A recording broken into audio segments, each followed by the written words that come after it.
What is up, ladies and gentlemen? Welcome back to another Bryson Bigham YouTube video. It's been either a couple weeks or a month. I'm unsure. I feel like I have aged a decade or two.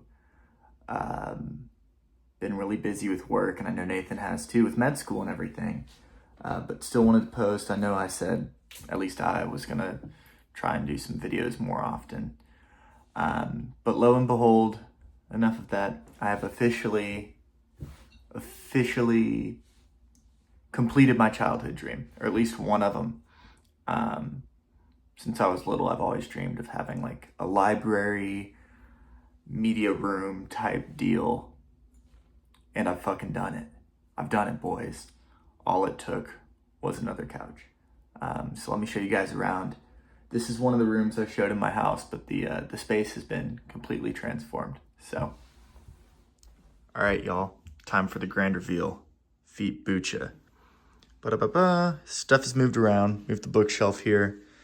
Got guitars, but I got a couch and an ottoman and then audio stuff there. So it's not a major change. I need to do something with the wall. But this room is entirely dedicated to physical media, which I've always wanted. I just need to hang some stuff up. I know that may seem kind of underwhelming, but it's meaningful to me. I've always needed a space where I can just veg out free of TV or anything, and this kind of gives me the opportunity to not like reconnect with my records. That's never gone away, but to kind of like just zone out and be with music. You know, I can leave my phone in the other room, just put on an album, turn off the lights. I'm hoping to put, LED strip lights around here, kind of knock that out just to give it a little more vibes, and then I want to, again, do a panning over there.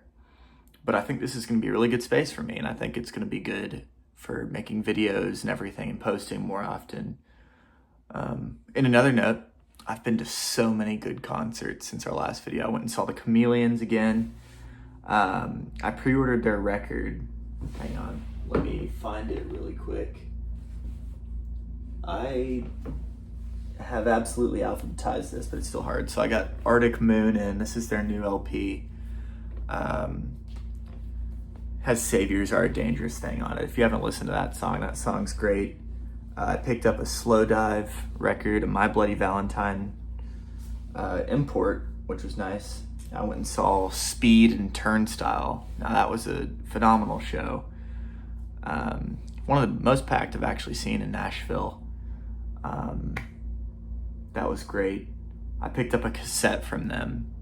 Never thought I would see an Australian hardcore band, but I did, and shit, they were good. And then let's see, I got a Death Consciousness record, Have a Nice Life. Super sad album, but this is actually one of my favorite paintings. It's The Death of Marat. And my parents' best friends are French, and he came and told me the story. I'll have to remember that some other day. And then I also have 2 copies of Deftones' Private Music. So this one came warped as shit, and I should have seen, because the jacket was just bent as fuck. So I think UPS, had a field day with that. So I had to order.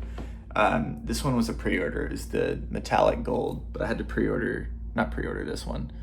But it's the alternate cover one, and it was just a clear vinyl. It's not as cool, but it is nice to have 2 copies. I know it doesn't work this way, but I'm absolutely hoping that, just leaving this in a shelf with other records will make the warp go away. That's wishful thinking. But that's honestly not the only record that I have 2 of Deftones of. I have 2 of Adrenaline, because Sloan got me one for Christmas when I already had it. So this one's sealed, and this one's my playable one, so this one's kind of collecting. But they're the same pressing, both colored vinyl. And let's see what else I got. I've always been really into Coheed and Cambria. I love the comics, and I can make a whole video about that lore. But I got Good Apollo, I'm Burning Star 4, Volume 1. What is it? Yeah, From Fear into the Eyes of Madness at Phonolux yesterday. And then I mainly have the Coheed and Cambria CDs, not the records. But I went and bought Dude, fuck, where is it? Hang on. Yeah, I got volume 2 as well, so this is also Good Apollo. This is Good Apollo. Good Apollo. I guess I'm hungry. Good Apollo, I'm Burning, Star 4, Volume 2, and this is No World for Tomorrow. And it just kind of continues the saga. There's so much lore. So much lore in this album. But I don't know. He's masterful. He writes the comics first, which I think is really cool. And I've seen them 3 times. I was supposed to go with Carson, but it ended up just pouring, and it was already late, so they didn't end up starting till 10, and we just ended up going out to a bar and hanging out. But that's been fun. But yeah, no, I just wanted to make a video, check in with everybody, see how everybody's doing. And I was also kind of wondering, I don't know if people are going to watch it this far, whether or not I should do like record reviews. I am spoiled by the fact I live away from one of my favorite record stores, Phonolux. I've been going there for over a decade. I know the owner and everything. But I'm kind of making it my mission to at least buy a CD or like a used record every time I go, so I can keep building the collection. So let me know if that's something y'all would want to see, and I'll make another video soon. Deuces.